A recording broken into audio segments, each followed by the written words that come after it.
What about recording? That is all being taken care of. Okay.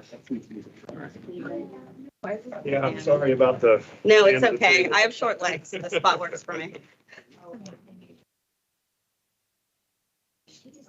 We've got a couple over here. Yeah, there's a spot over here.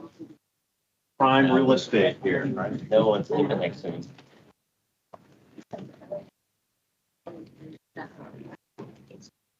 You guys figure out with the screen. There's a couple open seats here where you actually get not a corner, but like a real space here. Hi, how are you?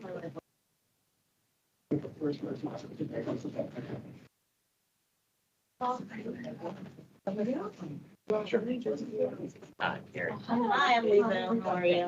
Oh, nice to meet you. Hi, good to meet you. Nice to meet you too.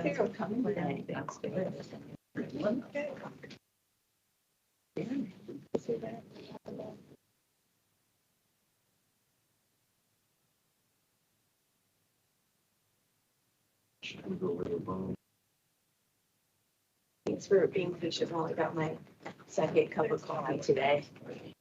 Well, I have to. If the conflict is important stuff, right? I don't know. I mean, it's more of a spell check, but if you're okay with spell checks. If you could fill that out.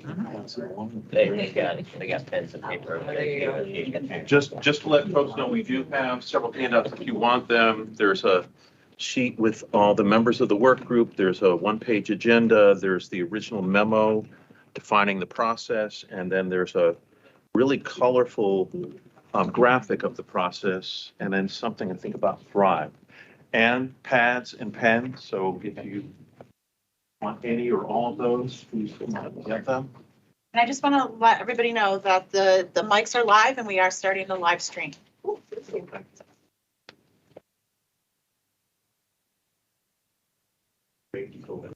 what you need, and then we'll only start.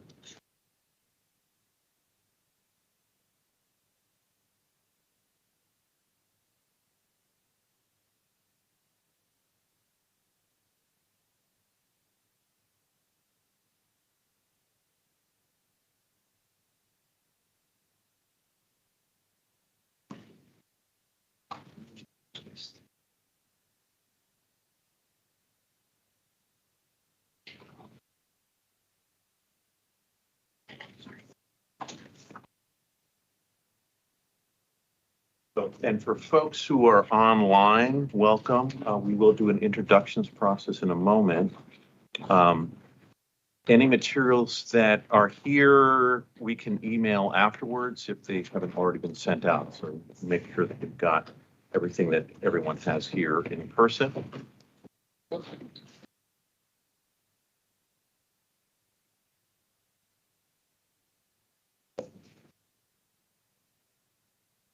All right, so why don't we get started?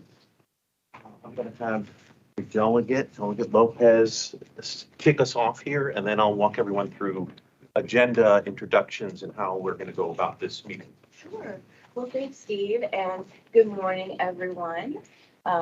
By force of habit of how we do things in Annapolis, I'll say for the record, I'm Delegate Leslie Lopez, representing District 39 in the Maryland General Assembly. My district is the upper part of, well, it's in the Up County, so it's Germantown, Montgomery Village, Clarksburg, Washington Grove, and now we have a sliver of municipal Gaithersburg. I have served on the Judiciary Committee for 4 years, and now I'm on Health and Government Operations, working on public health disparities. And just wrapped up my term as president of the Women's Caucus. And I'm here today in my capacity as chair of the Metro Washington Area Committee, which is part of the Montgomery County delegation. And that is a lot of words, but basically what that means is within the Montgomery County delegation, we have a handful of committees that oversees local bills, and Park and Planning our Metro Washington area has the jurisdictional authority over this level of it. And so I'm very excited to be here with you all today because I know that we started the work to kind of formulate this work group back in January and February. And so I know there's been a lot of work to kind of get to this place. I'm thankful that you all are here bringing your passions and your expertise to this work. Admittedly, I don't have subject matter expertise, and that's kind of what is the impetus for all of this. As lawmakers, we take our job very seriously. We know that when we pass legislation, it's permanent and it's binding, and it has a huge impact not only on our constituents, but it has an impact on the work that you do. And we want to make sure that we're coming up with a process that is inclusive as possible. For those of you who have been following along with things, there were a number of bills that were introduced back last fall. I think October is when we started to receive them. And they were evaluating park and planning. And it became clear over the process of hearings and meetings with the individual members of the committee that there was something that probably needed to be done here, or something that was worthy of examination. But we didn't feel confident as a committee that we were ready to commit to any specific solutions. And so that's really the impetus for this, is to hear from you in an inclusive and collective and collaborative manner to figure out what are the ways we can probably streamline this process. So for me, success is having a series of meetings that are open and transparent and collaborative, and that includes stakeholders from the community, in addition to the people that are here around the table. I think it's important to show our county residents that this is a good faith effort, and we're all approaching it with a lot of passion, but with our missions aligned. It is, of course, a 100-year-old institution, and anything, any machine that old is going to need a tune-up here or there. I don't really see this work group as a full tune-up. I think this is a first step to that. And so my ambitions are modest when it comes to what the work group product will be, but I'm hopeful that they will be significant. So to me, success, in addition to just the tone of these meetings and the transparency of these meetings, is to collaboratively come up with a handful of solutions, maybe 3 or so, that show a good faith effort and will benefit our constituencies in the greater Metro Washington area. And I know that takes a lot of work and a lot of patience. And I'm thankful for all the perspectives that are here present today, and the ones that we will hear in the upcoming hearings. And I'm here to be your servant and your facilitator. And I hope that people see the hiring of Steve as a mediator as a real commitment to make sure that this is a process that works for everyone. All these meetings will be as open as possible in terms of like live streaming and things like that. We do have those hearings coming up that I know we're going to talk about the schedules. My door is always open if people have questions or concerns, and that goes for people in this room and people who might be listening. I think that this is a good first step forward, and I'm really hopeful about what will come from it. That's it, Steve. Okay, great. Well, thank you very much, Delegate. Sure. So for folks who don't know me, my name is Steve Brigham. Work with Public Engagement Associates. I've been doing stakeholder engagement, community engagement, public engagement around the country, and more recently, last 10 years in the DMV on a wide range of issues. I've worked in Montgomery County on several different projects, Washington, D.C., Prince George's, and all around the region. So I'm really excited about this process. I know this is a challenge for every jurisdiction that I've worked with, of how to get the development review process in a better state. So you all are not alone in terms of trying to figure out the best way to put this together in an improved way.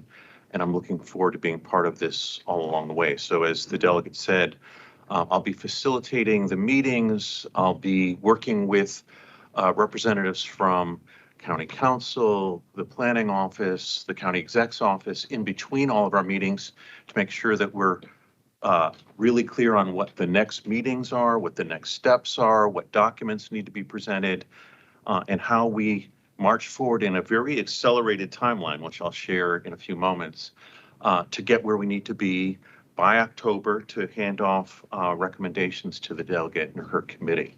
So let me quickly walk us through the agenda here. So in a moment, I'm going to have everyone introduce themselves. Then I will walk everyone through the overall timeline, the goals, the deliverables, and the process that we'll be using. And then we'll pause for Q&A that anyone in the room or in the virtual room has about what it is that we're being asked to do here over the next few months to make sure that everyone's clear right from the get-go.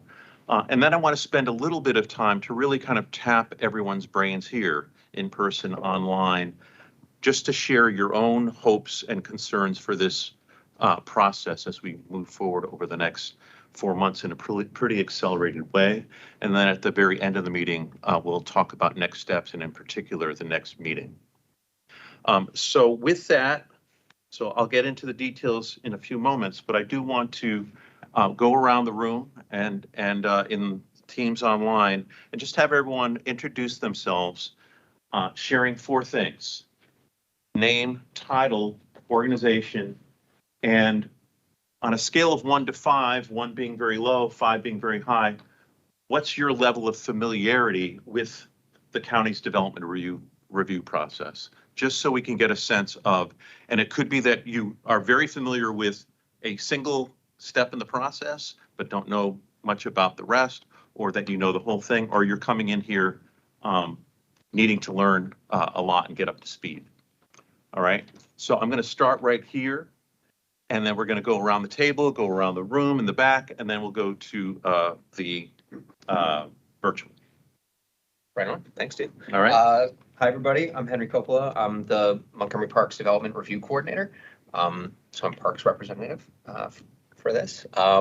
I guess that gets me to the scale of 1 to 5. The pressure of being the first one to answer. Go for 5. Be honest. Be honest. You know, it is, as it relates to park stuff, I would say 5. You know, I'm probably a little bit more narrowly focused on that, but so generally speaking, maybe a 4. Fair enough. Okay. Good morning, Gary Unterberg, Rogers Consulting. I'm the Senior Vice President, one of the partners of the firm. That ticks the first 3 boxes. I'll go for a 5. I've been, know a lot of you in this room and working in, live in Montgomery County in Bethesda, and 30 plus years have been, we do planning, engineering, private entitlements, mainly private sector work, so I can bring that perspective. We also, just telling Robert, we do a lot of work in St. Gaithersburg, but also in Frederick County. The office works in Frederick County, not only Montgomery County, also Prince George's County, so bring a little bit of that perspective to the table. Great, thanks. Hi, everyone. My name is Levu Nadu. I am the legislative attorney for the county council. I'm going to say a 5 since I am the council's land use and zoning attorney. So it's kind of my job to be at a 5 in terms of familiarity. Good morning, everybody. My name is Kate Cubitt, and I am with Elm Street Development. We are a local developer working in the Washington, D.C. metro area. So we work in Virginia and in Maryland. And I'm a vice president in that organization, and I specialize in Montgomery County. I've been working here for about 17 years now. So from a familiarity perspective, I would say that I'm 4.5 to 5. We can do halves. I'm happy. We can do halves. Oh, you do halves. Yeah. Thank you. So yeah, so I think I'm pretty familiar, but I'm sure there's always something that I can learn. So. Well, I'm Sharice Scott, and title and organization. There are a lot of different ones. I'm the first, what am I? The county community representative in the room for Up County, which I'm going to jump to scale of understanding and go to 1 on that because I have always known our area as East County, which is not on the map. So I'm here representing Up County, which is kind of my area. As far as organizations, I am a realtor by trade for 10 years. I have Community Build Foundation is a nonprofit that serves our area, Montgomery County, doing sustainable community development. I have 5 kids. I always say that I was born and raised here, so I've seen a lot of things developed. I've seen a lot of things redeveloped. And serve on a legislative committee for Prince George's County. So my span of understanding development, see things work, not work, see things for the community, not for the community is pretty broad in that scope, which is why I'm happy to be here today. we're really glad to have community representation here, so thank you. Hi, everybody. I'm Meredith Wellington. I am a land use planning policy analyst for the county executive, and I did serve on the planning board for 8 years, but it was a while back for all the high tech, well, not all of it.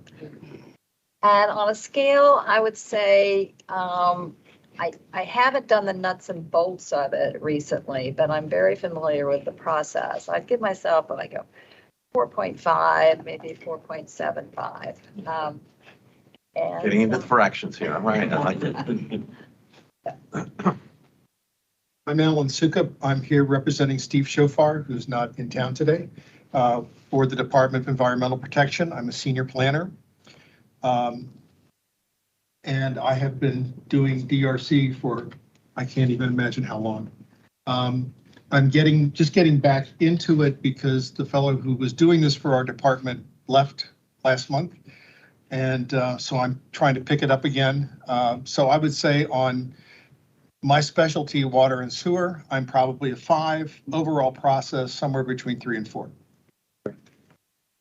Good morning. My name is Ihsan Mutazidi, Deputy Director with DPS, Department of Permitting Services. We are the agency that once the site plan is approved, goes through the entire process. Then next stop is with us, that they're trying to get their building permit and start the construction. I've been with DPS for 17 years, and before that with Prince George's County for 10 years. And I want to say 26 years I've been involved in one shape or form working with park and planning. It's been a pleasure working with them during this time, and have worn different hats. So I've been dealing with the zoning, building issues, stormwater. So I would rate myself probably a 5. At this point, I guess we'll find out later. So thank you for participating in this work. Good morning, everyone. I'm Pam Dunn. I'm a senior legislative analyst on the County Council Central staff. So we support the body of the council. And my area of focus and expertise for them is on land use. Before being at the council, I was at Park and Planning for 13 years.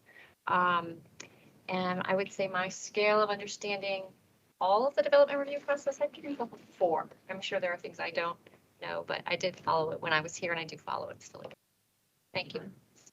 Tim Couples with Montgomery County Department of Transportation. I am chief at the Division of Transportation Engineering, and in that role, we, are subject to the mandatory referral process, and we also coordinate with developers when they are implementing projects and coming forward that are associated with our capital program.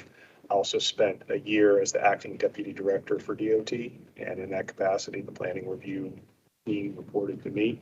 So I have some familiarity with the DRC process from that. So I'd say overall a 4, maybe a 5, depending on which component of the process we're looking at.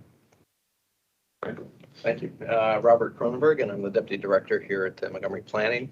I've been here 23 years, and before that was with engineering firms within the state, different parts of the different counties. And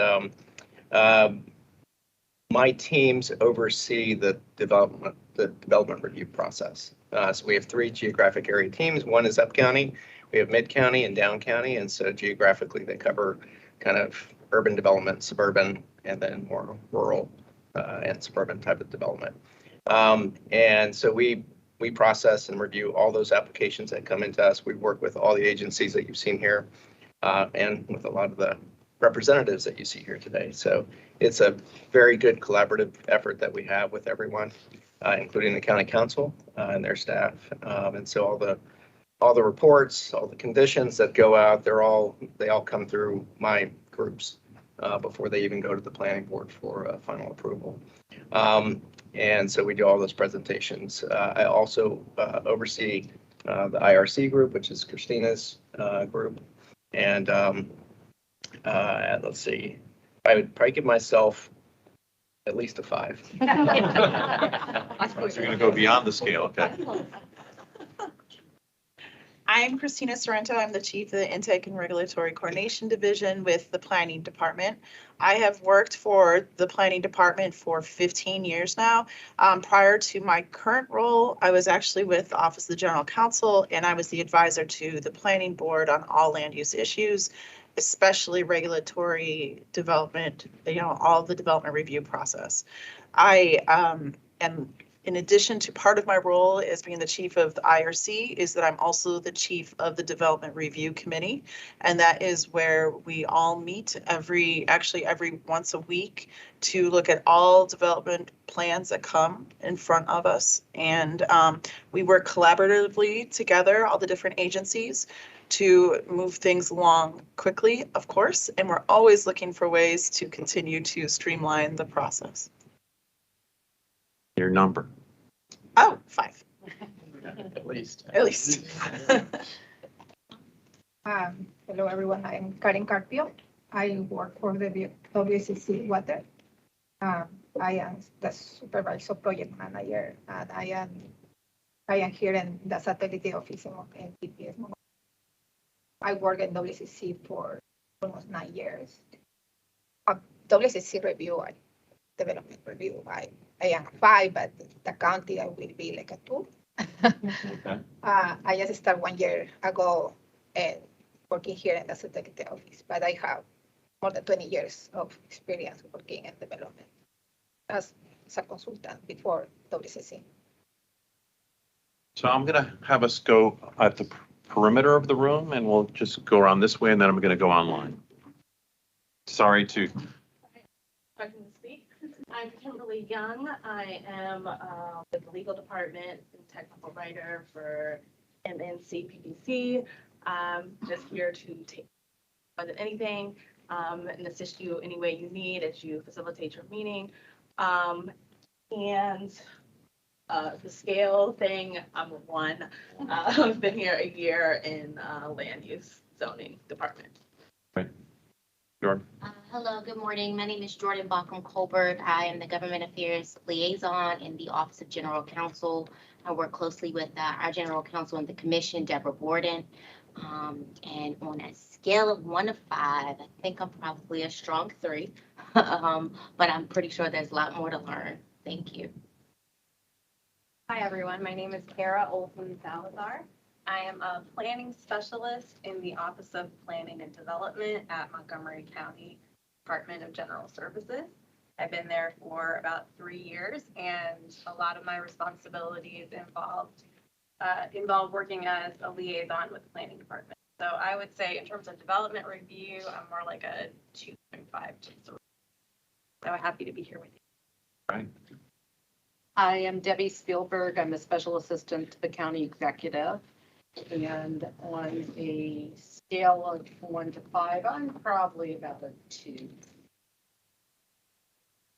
Good morning, Jake Weissman, Assistant Chief Administrative Officer for the county.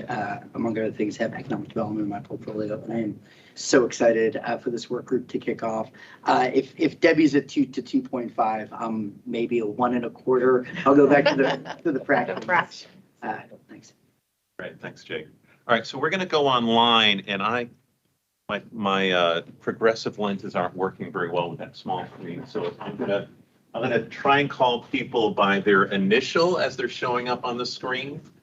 So I've got M here, and it says MC-AU. That's just how we live okay, that's stream. us. Yes. All right, Kwesi, if you could Good come on morning. mute. Hi, good morning, everyone. My name is Kwesi Woodruff. Are you guys hearing me okay? Yes.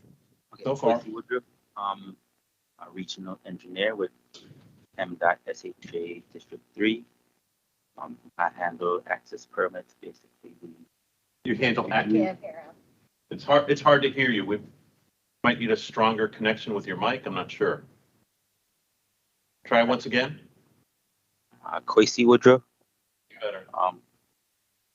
M.SHA regional engineer. We review, developer projects that have work in state right away and permit the work. Right away permits. Okay, great. What about on a scale of 1 to 5, your knowledge or of the? Yeah, I would say a 4. 4, okay, great. Thank you and welcome. Someone from Senator Ben Kramer's office? Good morning. Can you hear me okay? So far, so good. State Senator Ben Kramer, lifetime resident of Montgomery County, 60 plus years of watching the county grow and develop. Pretty familiar with county government and the planning process, and I am hopeful and maybe optimistic that something productive will come of this process, and I'm looking forward to seeing what that outcome is. Thank you. And I'm not sure I heard, do you have somewhere on the scale of 1 to 5, your kind of current understanding of the process? Well, my current understanding of the process is listening to both the development community and the public, the general public, is a 5 because I've spent years listening to concerns about the Planning Commission and the process from both sides. And that's where I'm coming from. So thank you. Great, thank you. All right, I think this passes me. Tanya. Good morning, everyone. Tanya Stern, Acting Planning Director for the Planning Department. I have been with the Planning Department for almost 5 years. And as Director, I oversee all of our functions and divisions at the Planning Department. We have 9 divisions altogether, including the ones that Robert already noted. Prior to becoming Acting Planning Director, I was Deputy Planning Director at the department. And then prior to that, I worked for a number of years at the government of the District of Columbia, including 8 years at the DC Office of Planning, where I was last Deputy Director there as well. And I just wanted to say on behalf of the Planning Department, we look forward to working with all the members of the work group on this effort over the next coming months. I will be joining you this morning until about 11. I have another meeting after that with a council member that I need to get to, but just wanted to say that I am here to observe and will be joining the meetings when I can to listen to the discussion and looking forward to a productive outcome for this effort. And in terms of level of familiarity, I would say a 4.75. Right. And we could even round that up to 5, right? All right. So sure. I have DF Friedman, it looks like, perhaps. Yes. Good morning, everybody. My name is Danielle Friedman, and I am the Manager of Governmental and External Affairs for PEPCO. I oversee all governmental and external affairs in Montgomery County, and I'm fairly new to PEPCO. I've been here for about 7 months, but I was Associate Director of the Mayor's Office on Policy and Legislative Affairs for Mayor Bowser for about 4 years. So planning is something I'm familiar with. I wouldn't say I'm a 5, but I think I'm squarely a 3. And I think for me, I'm really looking forward to today's discussion to see where we need to pull in other aspects of PEPCO. So please do, keep us in mind as we go through this conversation. I think will be central here. So if there are other areas of PEPCO where we need expertise, let's, I'll be sure to bring in those folks for our next discussion, but really looking forward to this kickoff. So thanks so much for having us. Great, thanks for joining us. Great to have the utilities perspective in the room. And then I have Young. Oh, that's me. Oh, that's, okay, sorry. And then I have, up at the top, I don't have an identifier, but Diane. that's Diane. Diane Schwartz-Jones. Diane Schwartz-Jones, okay. Diane? Good morning, everyone. My name is Diane Schwartz-Jones, and I am here on behalf of Senator Kramer and his office and constituency. I have a lot of experience in the land use realm. I spent 20 years in the Office of the County Attorney. I did public-private joint development projects, real estate, and then I spent approximately 4 or 5 years in the county executive legate's office. as his ACAO with my plate, including matters such as land use, master plan implementation. I then spent 8 years as the director of the Department of Permitting Services. And in fact, I, along with Rose Krasnow and Gwen Marcus, led and facilitated the earlier streamlining work, the interagency streamlining work to try to eliminate points of overlap so that we could have clear lines of responsibility without duplication. I am very happy to serve on this committee and I appreciate the opportunity. And now I have gone back to my roots and I'm in the Office of the General Counsel for Montgomery College. So I am getting a different vision and perspective on mandatory referral from what I had as when I was in the county attorney's office. My level of familiarity, I'm going to say, is a 4.9. So thank you. All right, thank you. And thank you for joining us from your office. So my impression from this is we have a lot of great expertise in the room from a lot of different perspectives. And we all have a lot to learn, or at least some to learn. And my hope is that everyone gets much closer to 5 by the time we're rolling around in October. So if you're already at a 5, that's great. But as we're talking about kind of improving the process, we'll need to potentially develop some new understanding about what it will look like in the future. So I'm going to walk us through a few slides here. And this comes from the memo that you, if you grabbed one over there, there's a lot more detail in the memo itself. But I'm going to highlight a few things that that memo lays out for us to articulate what we're here to do as a group over the next 3.5, 4 months. So in terms of purpose and focus, it's to find areas of consensus to improve on the current development review process. And from hearing Diane, this is something the county certainly has done before. This is kind of the latest effort and an important one because we want to make sure that Montgomery County stays competitive with other local jurisdictions in the region. This is taken straight from the memo, so I'm not going to read everything that's here, but there were some principles for working together that were laid out in the memo that you should take a closer look at.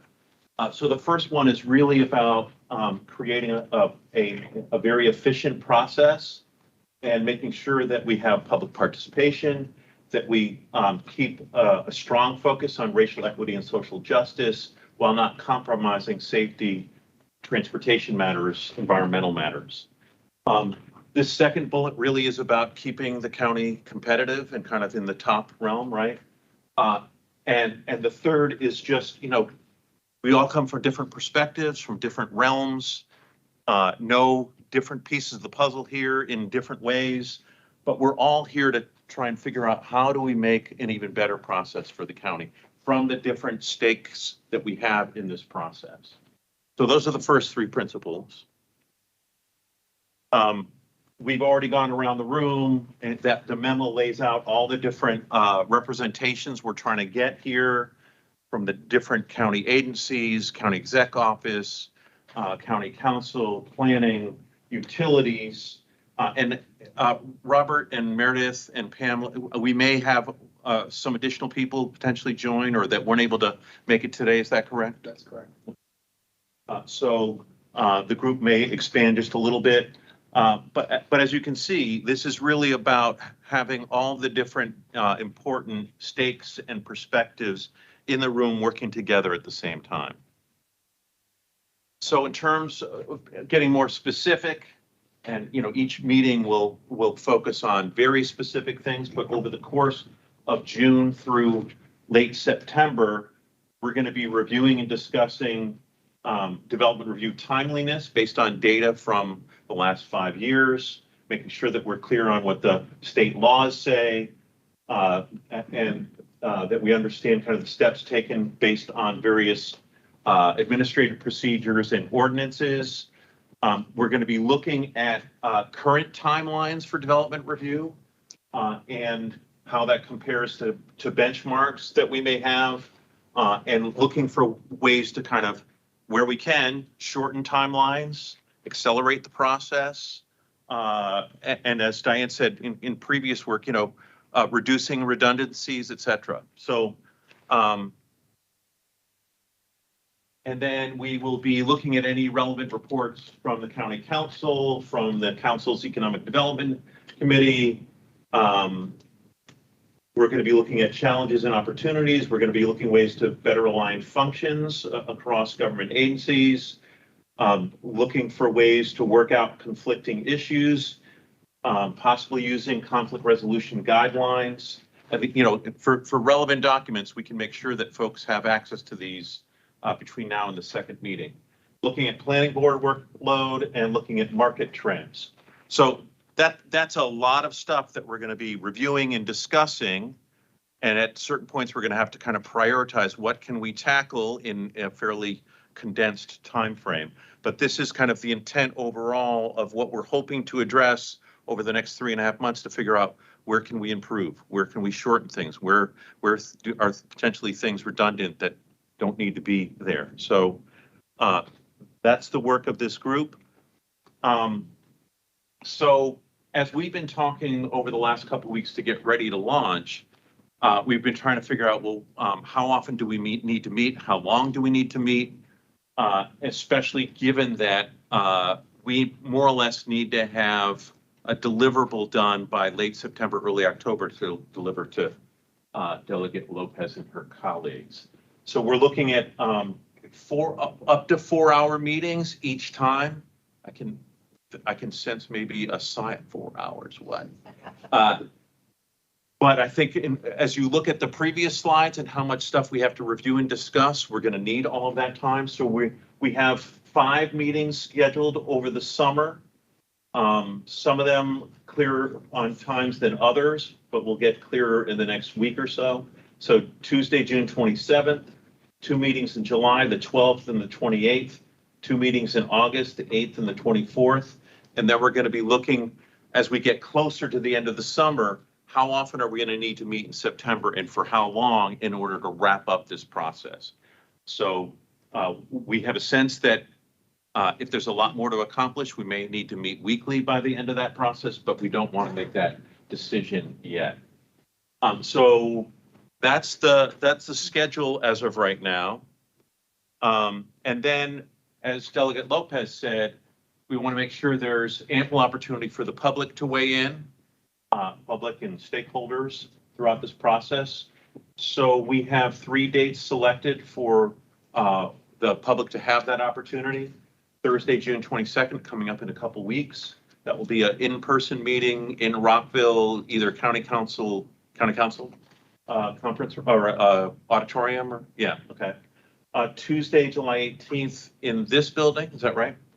2 to 4, and then a virtual meeting in early August, which will be in the evening. And our sense right now is that hopefully there will be at least some specific things that people can react to that we can share ahead of time so that people aren't just kind of all over the map with their comments. Obviously, they can weigh in on whatever they want to as it regards the process, but we're hoping to provide at least some background materials for each one so that they also have some specific things to react to. So that's the plan right now. The memo asked for 3 different meetings. Summertime, as someone who does engagement, not always the greatest time to get public engagement, but not everybody's on vacation all summer long. So we tried to spread them out in such a way that people would be able to at least make one of those 3 meetings. So remember, the purpose is to find areas of consensus. So there are going to be places where it may be easy to agree.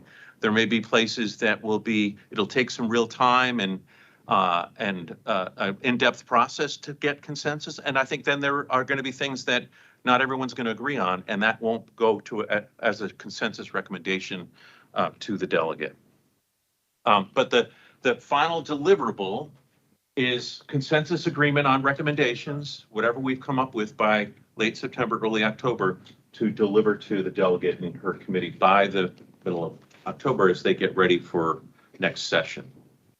So I'm going to stop here. I'm going to ask the delegate if she has anything to add to what I've just said, and then I'm also going to ask Robert, Pam, and Meredith anything I may have missed or anything worth saying, and then we can open it up for questions.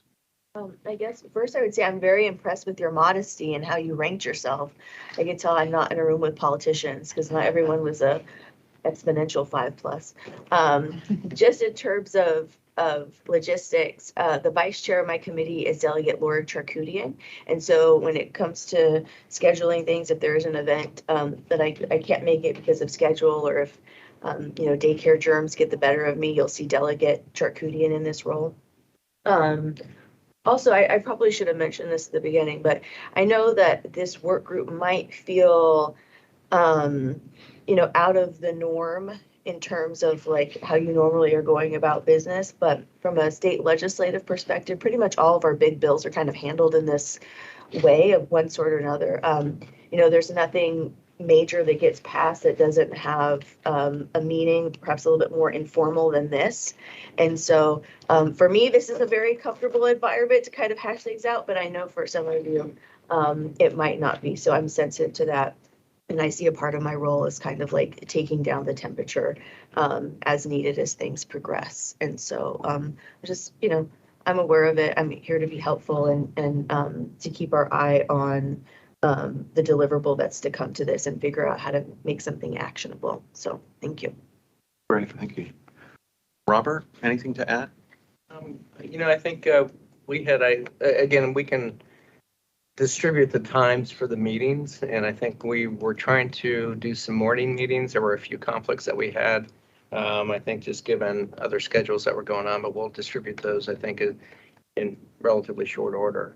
I am excited to have the opportunity to cover the process with this group, because there are some people that are not as familiar with it as we saw by some of the rankings. So I think just understanding what our zoning ordinance and what our code requires of us, I think will be beneficial to everyone, so that they can kind of, when we're trying to compare apples to apples, we understand what those timelines are. And I think it'll be a good opportunity, I think, for this group and for hopefully everyone to get on the same page. So with that, I didn't have anything else to add, and we're going to be working towards a final outcome, as we get towards October, and working together with our colleagues. So thank you. Morning. I don't really have additional new information to add. What I would just say is I'm really looking forward to learning through this process as well. I worked on the zoning rewrite, so I feel like I know our current zoning code extremely well, but that doesn't mean I understand all the pieces that go into the reviewing of an application. And so for me, I'm just very much looking forward to learning and hopefully being a constructive member of the group. Thank you. Meredith? Yes, well, so far it's been a great summary. The one thing that I would add in terms of what we're looking at, we talked about improved timeliness, address redundancies, but I think part of that is addressing the uncertainty in the process, or whether they can, or the flip is, could there be more predictability? In other words, when a developer files his application, could there be a way that really guarantee to that developer that, on the facts you've got there at the time, it'll take X number of months. I think that would be a great outcome. And I'd also want to mention that the executive will be providing the information that's requested in the letter of intent, and we already have from DPS, which we will send out this analysis of the time that it's been taking DPS to do their part of the record plat. And just not to get into the weeds, but the record plan is the very last thing that's filed. It's the land record that is sort of sacred to land use people. And both DPS and the commission works on it. But we do have data on that we'll send out, and we're going to be gathering other information through the different agencies. Great, thanks, Meredith. Steve, can I jump in? I think that highlights a little bit that there's confusion about what we're supposed to be looking at, because the development review process can be defined in a couple different ways. The way we run our timelines is from acceptance to planning board date and approval. And like the record plat is after that. So if we're doing record plat, are we also looking at permitting? What are we looking at here? I think is an important thing for us to kind of nail down. So, sounds like we maybe spend some time on that here today. Okay. So let me, yeah. You know, as I said, I'm not as familiar as they are with living with it every day, but in looking at what we thought our job was on the executive side, we went to the manual, the development manual that used by planning, and it basically has every step that is done by the planning department, and then because they also work on record plat, but in addition, DPS does too. So we just used that as what we thought was the scope, because sort of defines development review. But I mean, I'm open to discussion. I'm just saying where is the basis of our understanding. Okay. So before we get to that really important discussion, let me just ask if there's anyone who has questions about the process or about the work group itself, what's expected of you, timelines, schedules, deliverables. I'll just say I'm working the schedule and getting stuff on, and it is the summer. And what are our sort of levels of expectation if one of us individually can't make a meeting? And I guess that's both for like our actual work group meetings and expectations for the public meetings and attendance of. So I don't know if I've been a part of a conversation where we've talked about that. It would seem to me that if the appointed members can't attend, that they should send someone in their stead and make sure that they're sufficiently briefed in order to be ready to participate. Does that sound right? That's what we've discussed, and I think Alan's a good example of sitting in for Steve. So yeah, if you're going to send a representative, you might just want to let myself and Pam and Meredith know so that we can circulate it and make sure that they're getting the same communication that we're all getting. But I would also say everything is being recorded. Yep. So if you have to miss something, go back and listen to it so that you're up to speed. Right. One of my favorite activities during the pandemic was going back and listening to meetings I did, right? Probably everyone's. This will be quite something, but Yeah. also, are there going to be minutes? That's what she's taking. Yeah, so they're also going to be minutes. Minutes, recordings, yeah. Other questions? We need to take these meetings. What they about? Virtual. Virtual. Yeah. Yes, there's always a virtual option. Our sense is that, you know, I think a couple of weeks ago, we were thinking, well, maybe we can do some virtual, but if we're really talking about 4-hour meetings, my strong preference is to have as many people in person as possible, kind of working through stuff. Because it's too easy to multitask, leave, and we don't even know people have left a virtual meeting. So I think we're going to work hard towards getting as many people to in-person meetings as possible. Did have someone leave. Say it again? We did have someone leave. Yeah. Diane. Yeah, I know. I think a couple other people are going to have to leave early who are online. But yeah, thank you. One more point, Steve, and I think this is kind of our continued discussion internally, and that is the intent was that we would have a meeting in Wheaton, and then the following one would be in Rockville. I think we're still trying to work that out in terms of the availability of the space, but also making sure the spaces can be equipped so that we can live stream. So right now, I think the default is probably here, unless and until we get a confirmation on some of those spaces, right, Meredith? Yeah, Okay. but I was just discussing that with my boss, and Debbie knows spaces. We'll be able to do that. Okay. So yeah, so we'll be planning on the June 22nd meeting. I requested the council meeting room. I haven't That's the heard back public meeting. definitive. Yeah. Okay. The public meeting. But And for then the 27th, we'll have space. Okay, so for the work group here, the idea was that we would alternate to go to Rockville after this one and then come back here for the following. So we will try to make that as clear as possible, so you're not not trying to guess where you're going. Yeah, Sharice. So in the process, because I don't see it on here zoning, I see that the community meeting is pretty early in the process. But at that point, does the developer, and I'm not thinking of like Elm Street, big people that do this all the time, but maybe residents who want to do something on their property or have farmland that they may want to change the zoning to resident, whatever their intention might be. Where does that part of the conversation start before the community meeting? Is it way before or is it somewhere after? It's usually way before that. Typically, we get, you would call us and we would get you, you're either talking to myself or one of our managers in the different geographic area teams. And since they are geographically located, we would get you in touch with the right person and make sure that if you need to meet and talk to them about what you want to do on your property to see what's permitted by right, or if you need to make any changes, or if there's a process for you to go through, then that's something that we would coordinate well before you even submit an application. It seems to me that's one of the complexities of development review in general, because you can have very small single parcel developments and you can have something, gargantuan and everything in between. So I think going back to what Christina said, it would be very helpful to me to better understand exactly what the scope is here.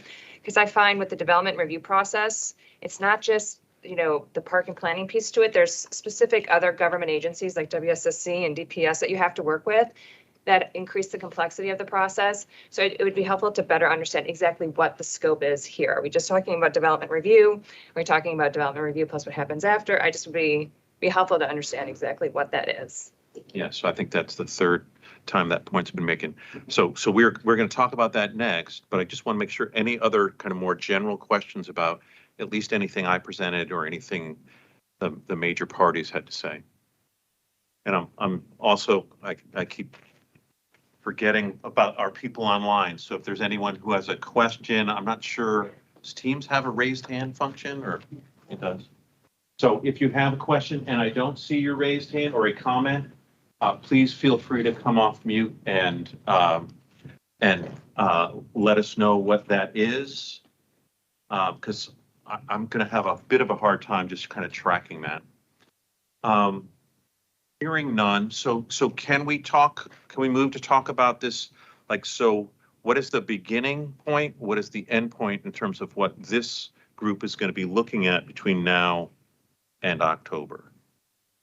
What's the current understanding, at least of planning council executive? And then, to your point, there are other moving pieces to this. Are we looking at kind of everything, or are we looking at a specific point A to point B? Well, I think if we start with the letter of intent, talking about development review, and development review is the process done at the planning board, starting with the application. And then originally I'd understood, maybe I misunderstood, but from Robert and Christina, that it would go through the board decision. But other people have raised the question, should it go further? And so looking at the manual does explain about the certification, the issuance of the resolution, and finally the record plat.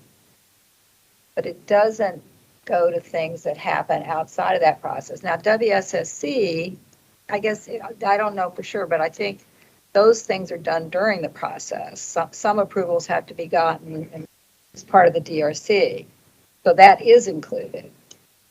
All of that's included, and that's what we're looking at for DOT and the stormwater management issues. All of that is part of development review. So we are looking, so that the thought would be then is that we are looking at all of those things holistically, including the touch points with WSSC, with DOT, so on and so forth. Any PEPCO issues? Okay. Yeah. Okay. So that would go all the way to permit then. Yeah, then you're talking all the way to Because permit. you're a lot of engineering with post planning board approval, WSSC, roads, stormwater, all that is in DPS's court. It seems like to get to permit. if you have a trouble with one of those post-planning board processes, that is still going to affect whether you actually build and a development project comes to fruition, which I think is the whole goal here is how do we understand if there's something that's preventing an efficient project from going from start to finish, and finish being, shovels in the ground, right? Well, I think. Just then Robert. Yeah. No, Tim was gonna tell the DOT. Well, I was going to say, some of the things that, at least that I've seen, that cause problems post-planning board approval are where, a plan gets approved, but there are code issues and design issues that maybe were brought to light by one of the executive branch agencies during the review process that weren't adopted as a condition by the planning board. And then it makes it difficult because you come to pull your permit and we're like, we don't care what it says, you have to comply with the code. And so. Or there's a condition that still has to be resolved. Yes, or, yeah, an unresolved condition. So perhaps a way to kind of, focus on that without going too far on all of the process is to look at how we can iron out those things and give some certainty. I heard the word certainty and clarity, early in the process so that you don't find yourselves in that position. That's just a suggestion. I don't know what you guys think of that. And I think that's a good point, though, because it's those touch points that tend to hold us up and tend to kind of muck up the process. And I think, we do it all the time. So for us, it's part of the process. But if you're not familiar with the process, those touch points can cause a lot of delay and uncertainty. And to your point, can preclude getting shovels in the ground, either in a timely fashion or at all. So I think it's those touch points that we kind of find ourselves tripping up sometimes. Or if there are two agencies that don't agree on a particular situation and it doesn't get resolved, some of those things can just cause pretty significant delay. But there is a lead agency. I mean, when you're coming to conflict resolution, and that's something you were raising, one of the items we were discussing was, hey, if there is a conflict, then that's why there is a document which signed like 10 years ago, back in 2011, which is the lead agency. So I believe, in my opinion, that whole thing is from 10 years ago, 11 years ago. That's something that really should be looked at again. To look at, because people, players, everything has changed from 10, 11 years ago. We got to look at it, okay, we are doing, because from what I'm hearing from Tim and Park and Planning and the other, there is an issue. Okay, who is the lead agency? If that's when you're not going to have those conflicts later on. If the lead agency is DOT and this is what Tim wants, that should be reflected on the site plan when it's approved and coming out of the planning board. So you don't have those issues down the road. That would resolve it. I believe lead agency was created, but somehow I don't know if they are doing what they are supposed to be done. Lead agency is great. I think it's a great idea. I think, to your point, though, it's been a long time. It probably should be revisited and confirmed that truly is a direction that people want to continue to go in, and have everybody kind of buy into that, because that is great. That's super helpful. And that was supposed to help to kind of reduce, or eliminate, not to eliminate, it's going to reduce a lot of this confusion or conflicts later on. When you come to the permitting, they should be, so the plans that are going out and coming for review, it should be that at the DRC, those issues were resolved. So Tim is happy with it because they have to maintain those roads.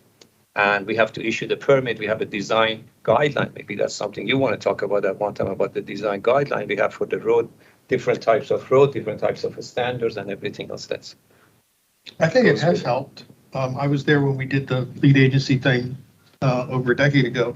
The issue is that, anything that sits for 11, 12, 13 years needs to be looked at again. Exactly. It sounds like something that we need to circulate among the group. Like I know I haven't seen it. Well, I just sent it to you. You just sent it to me. So you do have it now. But it seems like there's some resonance here, and at the same time, people are feeling it needs to be revisited, right? That some parts that may have gotten right, but other things clearly need to be updated, right? We need to take a closer look at that. Robert, you still haven't had a chance to weigh in just about the whole issue of starting point, ending point. Make sure that we try and get as clear as we can before we walk out of here, if at all. So from our understanding, when we hear development review process, we think it's from when you got accepted through our intake process to when the planning board approves it. The rest of the record plat, the certified plans, the permits, whether it's building permits or access permits, the timelines on those could be quite some time, because it could be years before you get to some of those particular elements. And that's really dependent on the market. It's dependent on, how quickly people move. To me, and the way that we track it through our electronic submittal system is to the planning board.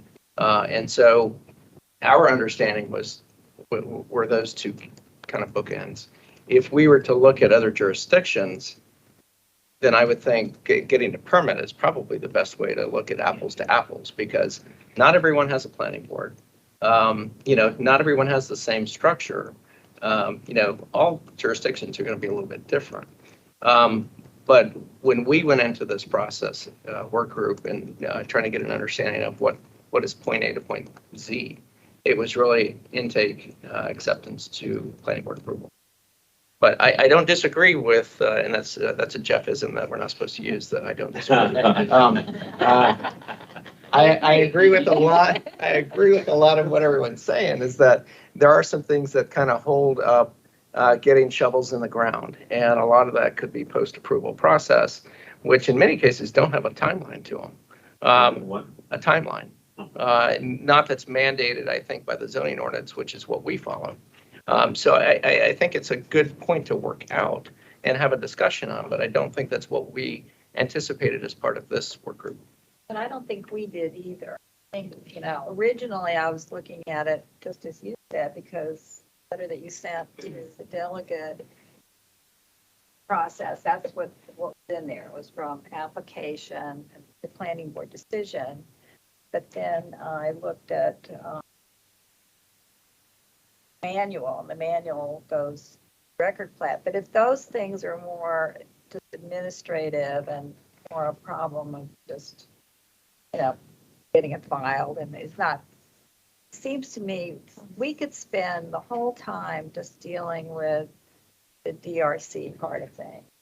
When the other agencies are coming in and getting that resolved and making some recommendations to tighten that up and to make it more predictable and complete. I think just if we could do that, that would actually be a huge undertaking. That alone is hard. Christina, then Pam. So I think that would be good. That's what we have timelines for, and requirements in the code of, what timelines we're supposed to be hitting with that.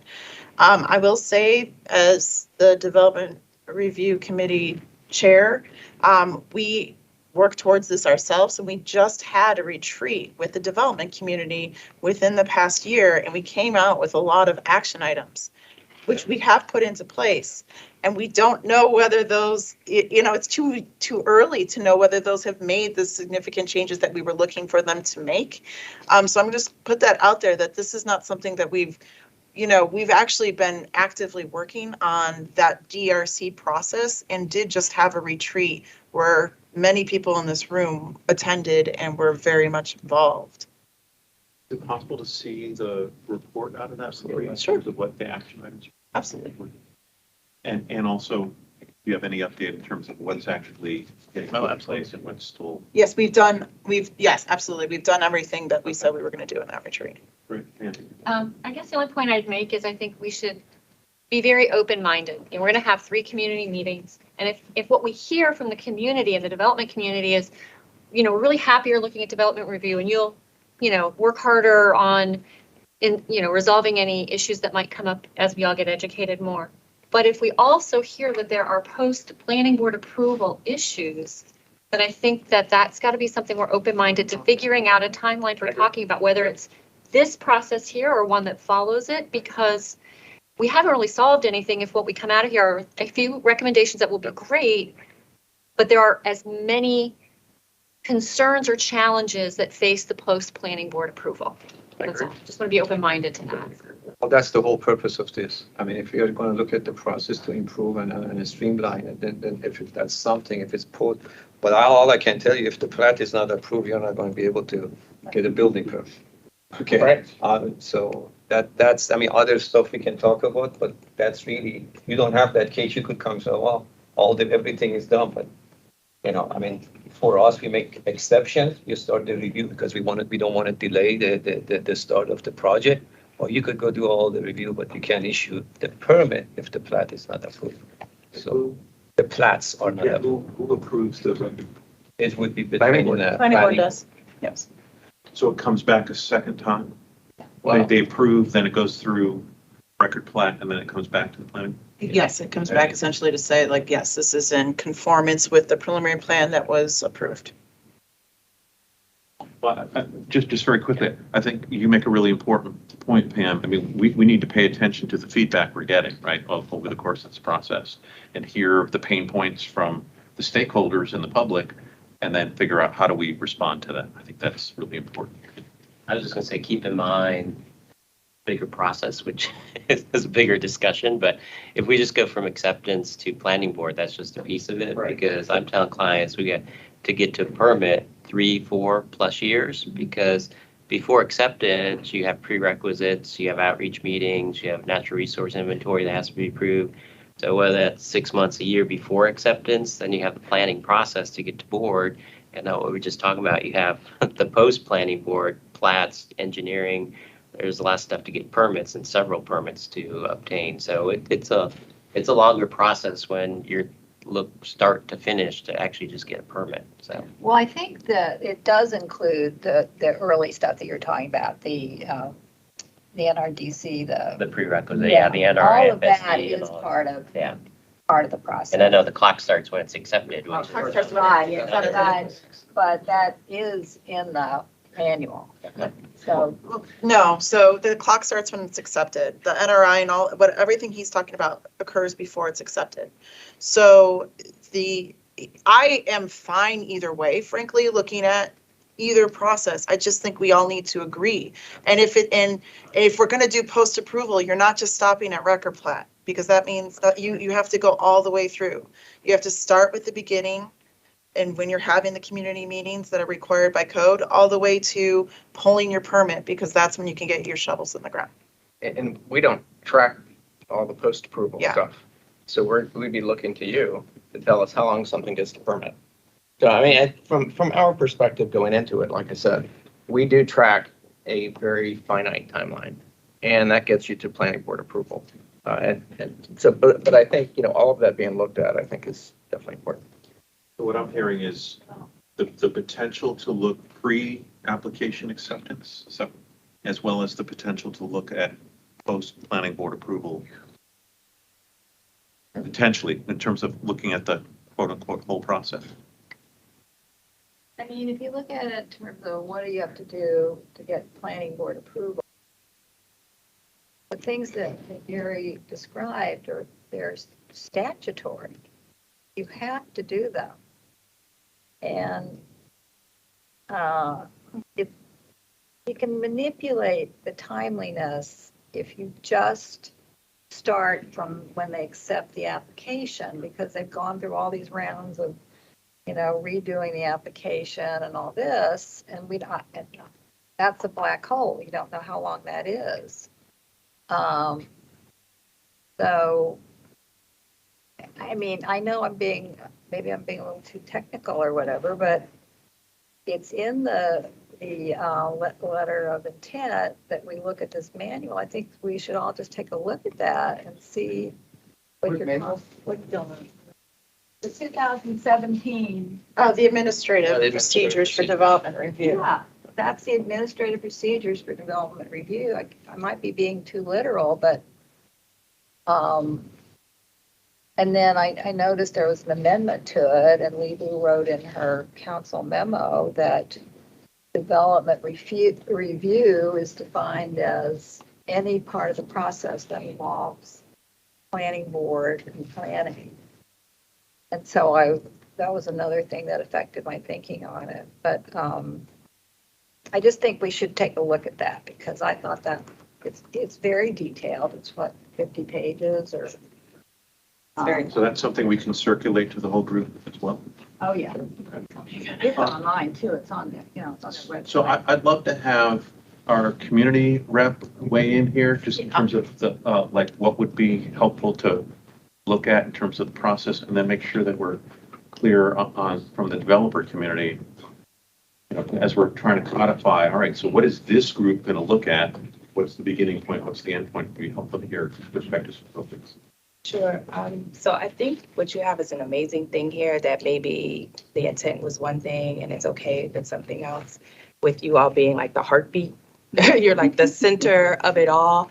But if you're looking at how to make your process better, which it sounds like you're already doing, there are other processes before and after that can convolute your process. So if we do look at it from a holistic perspective, then there's opportunity to make development in general in the county better.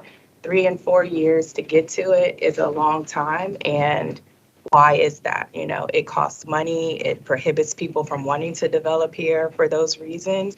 So I think those are all important outcomes that could probably come from this meeting, if we don't just kind of keep it to your application process because you're already working on streamlining that part, but really looking at the elements that prohibit it from being effective in the first place. You look at White Oak Science Gateway, like that was a whole lot of money, a whole lot of time, changing, developers. I mean, that's a hot mess, right? So there's probably was a way to correct that before they dumped all that money into trying to make it be something that it hopefully be, but maybe not the way it was intended in the first.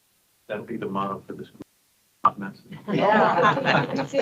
Right, a hot mess bill. Kate or Gary or both? In terms We of, need to think about, I understand what the original scope was, but I think, what is the overall objective of this? Is the overall objective to make this more transparent and easy for anybody to follow? Then, I mean, we all understand internally kind of what the development review process is for park and planning versus DPS. But if I am a homeowner that lives in Kensington and I'm trying to do something, I may not understand that process. So we just need to think about from the end user, not just the professionals that do it every day, but also the homeowners that live in this county and the landowners. We got to think about it holistically. So what is this, like, are we trying to make their lives a little bit easier in addition to our lives? Or are we trying to just look at the development review process? I don't know the answer to that, but I think that's the question. Your 3 minutes are up with the beeping. I know exactly. I didn't hear what you said here. I said your 3 minutes are up with the beeping. Right. So when you go to planning board, you get 3 minutes or you get beep. So, I'll just add the hot mess with the number. I think you gotta look at it holistically and acknowledge the intent, I think, was the planning process. But we've got clients that have come into town, take a biotech group, we tell them 3-4 years or hopefully 2 years, and they go to Frederick or they go to Virginia because they can get something done in a year. Different processes, but that's different organizations. But that's where, when you want to be competitive, that's people are looking at that, particularly folks that are out of town. That if I can go somewhere else, that's an issue. Really important. As we're talking about lead agency, and I don't know what the directive is to determine who the agency might be specific projects. So maybe that's something you could answer here, but it had me thinking about a development Georges County, where because we went to a hearing and testified before council, we got the attention of the director of EPI there to kind of, in my opinion, to maybe what that lead agency role might be, because she pulled all the people, the transportation and the water and, everyone who has to sign off on the permit, into a meeting that now we have biweekly. And this is for a small scale 4-acre thing, right, on somebody's backyard. But in going through that process, you just recognize that if you only look at your piece and you don't have a full understanding of the other pieces, especially if it's a project that's never been done before. So when you have a manual, right, doesn't really speak to progressive development or smart growth or any of those things. So you're in a room with people that are used to doing things one way and you have a structure for how it's done. But if we're trying to look at new development, you have to be open-minded to, okay, well, what do we need to do to create an opportunity for this to work? And so you're working with your biotech people or, I think we have an opportunity with this work group to be very progressive in how things move forward and escalate our ability to be effective in that way. I think some really important points here. the idea of how this compares the process that people have to go through in other communities. And sometimes people say not worth the wait, I'm going elsewhere, right? So, I mean, I think that's one of the things that you put in, you all put in the memo, right? It's like, we need to keep an eye on economic competitiveness here. And how are we doing right now in terms of that? And then what are ways that we can improve and change to make it, at least the process and the timeline, more competitive with some of our other regional jurisdictions. And then I also would like to understand just a little bit more about what lead agency means. What does it meant when that document was created? What does it look like, and who are the different players that become lead agencies in different circumstances? So I don't know who answers that question, but it would be helpful to. I can start, because like Alan, I was part of that group that was looking at the lead agency protocols, and things like who's which group is focused on stormwater management. That was DPS, water resources. Who's focused on looking at dedications, which is the planning board. For roadways, and so before you get through to what the detail of those functions are within that roadway, which would be DOT. So, who's responsible for master plans? Who's responsible for some of the other applications that come through was a big part of it. The history of why that became important was really about, there was a project in the Pike District that was looking at really spatial requirements. How much space do different utilities need, do different agencies need? How are we going to focus on kind of an urban form within that area? So I think there was a concern about, okay, if I'm going to be focused on stormwater, who's focusing on the utilities? Who's focusing on these other things? So it became important to understand who is responsible for those items when it comes through development review. I will say not everyone signed, not all agencies signed the lead agency review. What did come about after that, because there was, I think that was 2010. After that came a conflict resolution initiative, because we knew sometimes there were going to be instances where the different agencies didn't always agree. And I can tell you, since I deal with all the development applications here, I think we've used that twice. It hasn't escalated up to the highest level, but twice, I think, since probably 2012. That was put in place around the same time? I think it did a few years afterwards. And the reason for that is because staff really does try to come up with solutions without having to escalate any kind of issue. Sometimes that's not possible, though. We do get that. So it does get escalated to supervisors, to chief, to and ultimately to a director, if that's what that issue was intended to resolve for. Is there a separate conflict resolution? Oh, can you send that out? Sure. I haven't seen it. I think what's indicative of what's going on, though, is that, you've got this lead agency chart, and it's very detailed. Yep. And it runs on for 6 pages. Right. So it's not, even with trying to clarify this, that's a lot of territory to cover. That's a lot. I think you're missing some pages. But that also highlights, really why this becomes a very interesting but yet difficult topic to handle all the time is because there are so many regulatory requirements, and nobody's willing to just get rid of them all because they protect many different things, safety, the environment and everything else. But because of that, you have a lot of expertise looking at a plan to make sure that it meets those things, and that's why that's 6+ pages long. Yeah. I think we're going to have to think about, do we want to do part of it in some depth so we can have some pretty tight recommendations, or do we want to do the whole thing? We really are pressed for time. And I'm not going to, for the executive, I want to hear what the group has to say about it, because I want to get a good result that fosters economic development, keeps the community involved, but also speeds things up. I Simplify. think one of the tensions in this entire process is going to be time, right? It's like, what do we actually have time to review, discuss, decide on? And there is the risk, I think, if we kind of go from here backwards, here forwards, or backwards and forwards, we may not be able to give many things the attention it deserves to actually come up with a recommendation. And maybe it implies that, yeah, especially if the public identifies it or the developer community in these public hearings identifies it, but we may be able to, we can identify what we're hearing about forward and backwards, and perhaps have some discussions about it, but without decisions or hard and fast recommendations.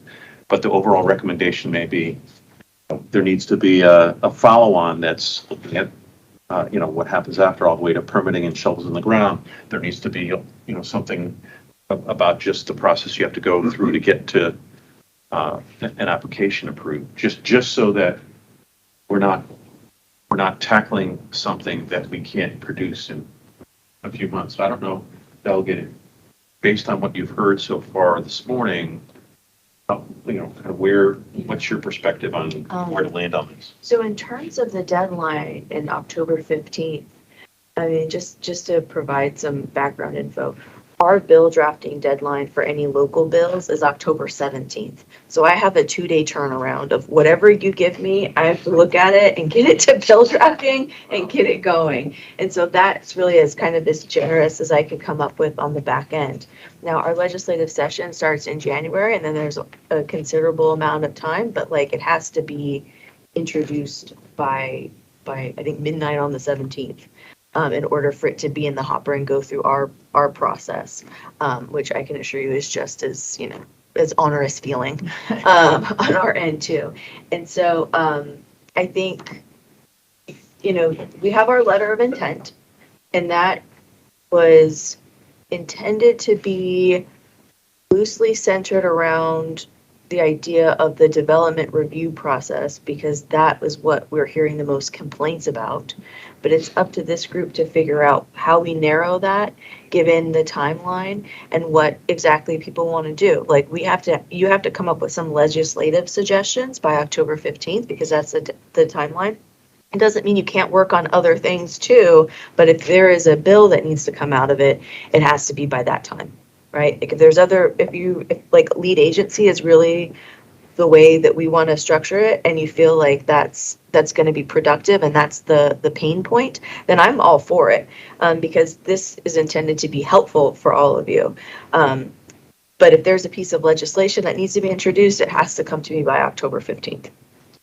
So, yeah, can I ask a question about that? Because the majority of what covers the development review process, like 99.5%, is actually in county code, and it's just a small part in the state. So do you want us to focus on what's in the state code and kind of make that our focus?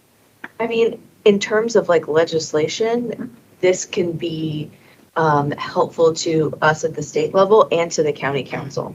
Right. And so if there's something that's like a particularly onerous issue, if you say, okay, this is what needs to happen, and like, the report goes to me, but also to Evan Glass, I think that's written. Right. So, I mean, I don't want you to think exclusively through this, through that lens. I just happen to have the short straw of being the chair of the oversight here. So, like it comes to me too, like this is the trigger to make everything happen. But, it might not be a piece of state legislation.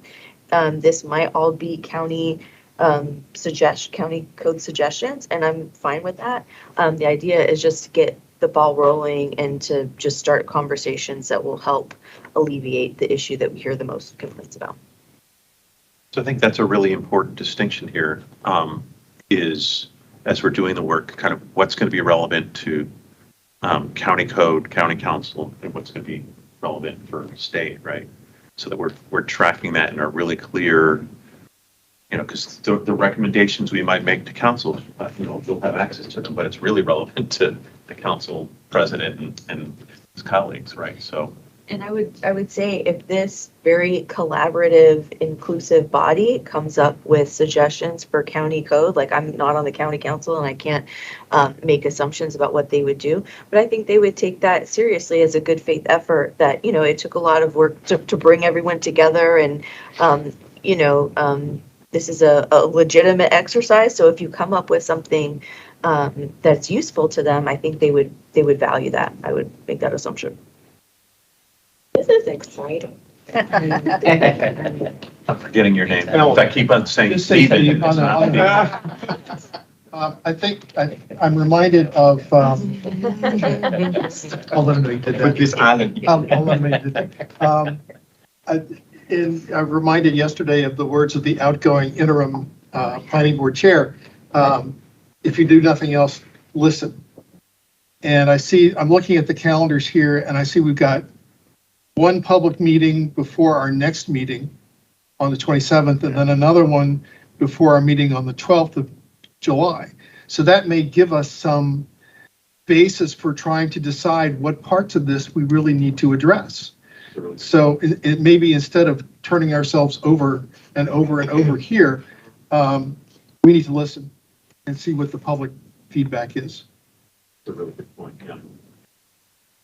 And I think it also links to something we've talked about internally about, well, what do we want to share with folks who show up to those two meetings ahead of time so they have something specific to react to beyond whatever else they might try to say.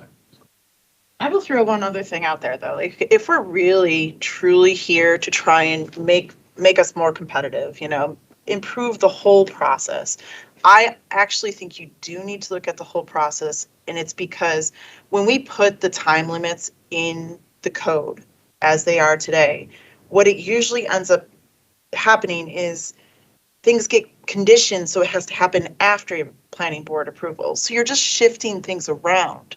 So even though it might look like something might be going quicker to the board, it's just getting shifted into post-approval.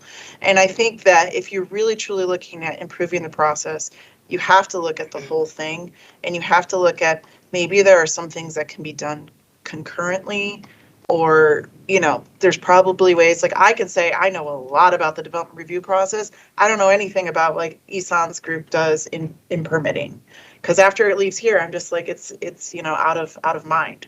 So I think there might be, that's where you can actually make a true difference in this process versus just trying to come out of here with checking some boxes. I agree with the side of, so I should note that I draft all the bills and ZTAs that if you send to the county council. And I agree with Christina, because what happens is we pass things that, let's say we shorten the planning process from 9 months to 60 days in a 4-year. Not recommending it, but for the developers, I think overall out of 4 years, I don't want to say it's a blip, but like overall, that's not going to shorten the process that much. Like, it's great to do, that obviously saves the money to cut those months out of it. But that's why I think I lean towards probably we should be looking at the entire process if the intent is to actually help applicants and developers. Well, so maybe, not to interrupt Boo, but maybe taking what Alan said and Christine, we listen at the next meeting, and maybe if we find that it is the full process, but that in the time frame we have, looking at the full process coherently and, you know, in the depth that it would need, we don't have, we piecemeal what we can, and we like, well, what is the most relevant within the time frame that we have? What are we really going to look at so that we have something useful by October 15th, so we're not spinning our wheels. But then we also, as part of this process, we lay out everything that we think is important and note what we could not get to. Does that make some sense? I mean, I think ultimately that may be where we end up regardless, right? I don't think that we can tackle everything and make recommendations for everything, but we can, to the point you were making, Alan, you know, we have to listen and really pay attention to the pain points people talk about, and then figure out how does that impact our work? How does that impact the conversations that we have wherever it is along the entire process? What you may find out is you've got perceived problems here and here and here, and maybe a little bit here at the end too. So it may not be something that lends itself to a cohesive solution. There's no silver bullet. Yeah, there's no silver bullet. Again. And as you said, you've already just looked at DRC. So we need to factor that in as well. Yeah, we don't want to recreate the wheel.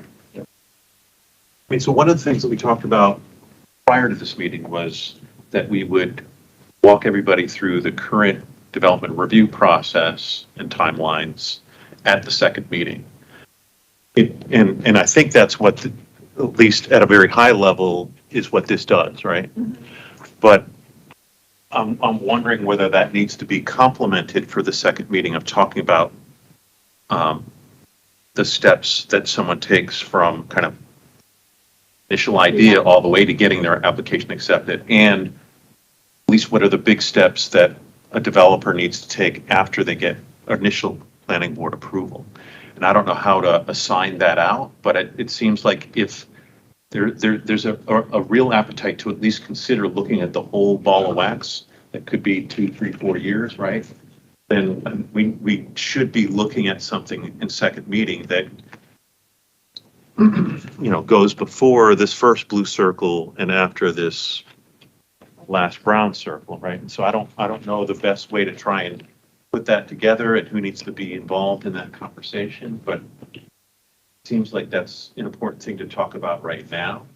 But and it doesn't have to be perfect, right?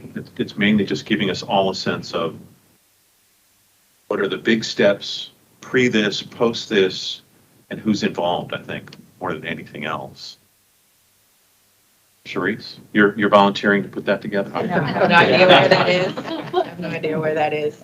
But I think that what you call it, the blue dots or whatever. The blue dots. I think this is a good start, because if Christina and Robinson can share what some of the hiccups are, what you just did, and where they come from, then we can look at the pre-process to see how, what could have been done in that process to keep it from getting stuck in your process. So I think by way of using what the initial intent was, we can iron out some of the pre and post stuff that helps their lives to be better, that helps the client and the community's lives to be better. So I don't think we have to shift the whole intent, but maybe just broaden the scope of the intent to take into consideration. Because it started with your question, right? You're like, no, it's the application process to this. Yes, but what could happen before the application process that would make your lives easier? And what needs to happen after this part to make, the developers' lives easier? And I'll just follow that with this question. From the community voices, is it just the developers that we're going to hear from in these meetings, or what? Public hearings?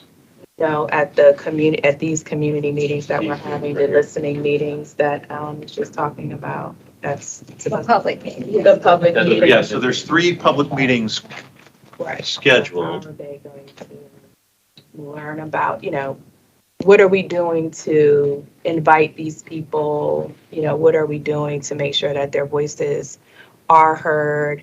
What are we doing to make sure that this process doesn't just work for one group? The large developers, you do have a lot of people with a lot of real estate, Right. in the county that don't always know the rules, don't always know the laws. They're building things, and then code enforcement is coming and saying, take that down. We have the ADU thing that just came up that people want to, leverage the space in their yards. I think that it's important to make sure that, we're capturing those voices. And I just want to understand what the promotion or the marketing process is. So that's a really good question. I have not been privy to that conversation, but why don't we talk about that a little bit, because the first one's coming up So maybe, in 13 days, right? Yeah. maybe I can take a crack at starting the conversation, and Meredith, you please weigh in, and Pam as well. Given that it is a very short timeline to get to the 22nd, we have drafted internally a promotion that would go out to say, please join and hopefully with some of the information that people can respond to. And we need to, things are moving quickly. So we've looked at it internally. We need to send it over to Pam and to Meredith so that they can look at it. And I think collectively, all the different agencies can send things out. Agencies, meaning county executive, we can do it. So at least it's promoted for people to understand there's a series of public meetings coming up, so that people can weigh in. It's intended to be open to the public. So, right, regardless of whether it's the big developer, small developer, could be no developer. It could be community members that actually weigh in on a process that they like, they don't like, or they see some improvements on. So that's the plan, so that we do one promotion that lays out all of the public meetings that are coming up. And I think Steve had put those up on the board. I think there's one in June, one in July, and then one in August. And we understand that it's a variety, it's a hybrid to some degree. So we feel like even the virtual one gives people an opportunity to not have to travel, especially in August. And but I think, working on kind of the what are people responding to is probably the more critical piece of this, because you need to guide people, not just to show up, but something. If we want productive feedback, then we need to guide them on what they're responding to. So that's Pam or Meredith. I don't know if you want to weigh in on that. Well, I had said last meeting when Bridget was there, since Todd Lewis isn't here right now to send anything, because we do want to get that out. I also think every member of this group should then send the invitation and talk to people and ask them to come. And particularly community, and there is another community person who's going to be here, and let her know, and to get that message out, and in any way we can, and to make it welcoming, not scary. So hopefully that'll go out.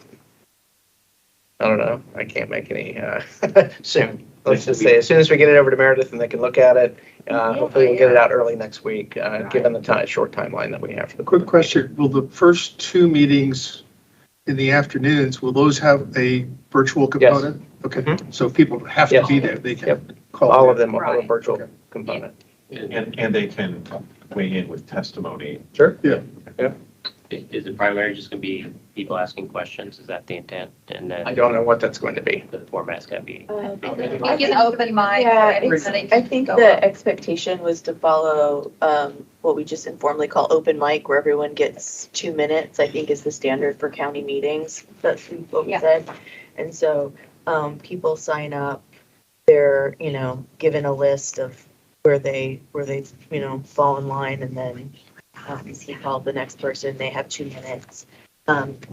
It's not expected that there's like a back and forth dialogue. It's more kind of an airing of grievances, so to speak, or like a list. Yes. Yeah. We started by It's what calling we it. sometimes call duck and cover. Yeah, it's, Sit in the back row. it started off by being called a listening tour, and we changed it to public hearing because it sounds a bit more formal. But the expectation is really just to listen to what people are saying, and then of course there's the possibility for follow up afterwards. But just to keep the meeting going, we'll keep it to 2 minutes, or the hearing going every 2 minutes, and hopefully we get to talk to as many people as would like to come. And this group should be there to listen, if they can. Yes. It does seem like, at the very least, given essence of time, that at least this document should be shared. Sure. So that it can be shared on the 22nd. Because it actually, it does have some steps that. Does it before. The before and after. So I didn't realize that when I first took it. Obviously there could be other things that could be added to it, but I think for the purposes of the 22nd, this is sufficient. I also think that there's value in opening the meeting of giving introductory remarks and grounding people in what this group is trying to do, and at least providing that in the meeting itself. This is something that may guide your comments or questions, right? So not walking them through the whole thing, but making it available. Alan, and then I'm sorry, I forget. Devin. I'm just thinking, if and this may be asking a lot, I know, but if people are going to provide us with commentary, if they could at least in general, identify what part of the circuit they're concerned with. Because it may focus on just one or two places. Yeah. Sure. And it would help them to focus on, what it is we're trying to do. Yeah, no, I think that's a really good point. I think it can go out potentially as part of the message, and it can also be part of the opening I framing. mean, it's certainly not a requirement, Yeah, because some people won't be They're able to do they're it. gonna say what they're gonna say, right? But it could help at least some people to focus in a way that would be really beneficial to us. Yeah. I think that got at a lot of it. I think one of the issues that may help figure out what the scope of this group is to, what is it within the control of a public entity as opposed to the private party that's made the application. So there are tens of thousands of approved projects, and all that's left is a permit to be pulled, but the permit hasn't been pulled yet. And so that's not the fault of DPS or planning board or anybody in between. And that's somewhere in here, and sometimes it's a decision not to pull the permit at that moment. Sometimes it's a problem. And I think it just has to be very clear about What you have control over and right, Yeah. what the public entities have control over. and It's what is a private it's decision. it's something we've debated any number of times, and I know Gary has been in on this from time to time. It's, what's the responsibility of the government entity versus what's the responsibility of the developer? Yeah. And we certainly don't want to put all the onus on the developer. I think the plans we've been getting, at least that I've seen in the last, say, 10 years, have been far better with fewer problems than what I had seen when I started this 35 years ago. But that is something that we'll need to be able to explain, is that, okay, that's fine, but that's not what we can do. It's Just to clarify, that's a valid point, I'm sure. That's not my point. My point is there's planning board approval, and the developer, for whatever reason, has decided not to pursue that project at that moment. And so but they don't yet have a permit. So you get that in all parts of the process, honestly. You get that, there's plenty of things. I mean, I can look and pull up the dashboard and say that we have plans that have been sitting for over 1,000 days. And that counts towards, if you're looking for an average, it's gonna count towards that, but that's not our fault. Same with plats. There's plats that can sit upwards of 10 years because they have a validity period still. But they're obviously not moving forward. So yeah, the devil's in the details with all of these. Honestly, for this to be productive, I believe, just like what you're saying, you need to go look at, dive into, okay, really the process is 120 days. But why are some of these is taking 1,000 days? Why are they taking? Once you drill down, you could find out what it is. I think we are throwing a lot of stuff at the board. We are expanding what the intent of this was. I'm fine if that's what the group wants to go, but you're not going to be done by October 15th. If that's what you're going to be October 15 of 2025. You're gonna have recommendations. If not maybe longer. 20 other things. And I don't think that's the intent.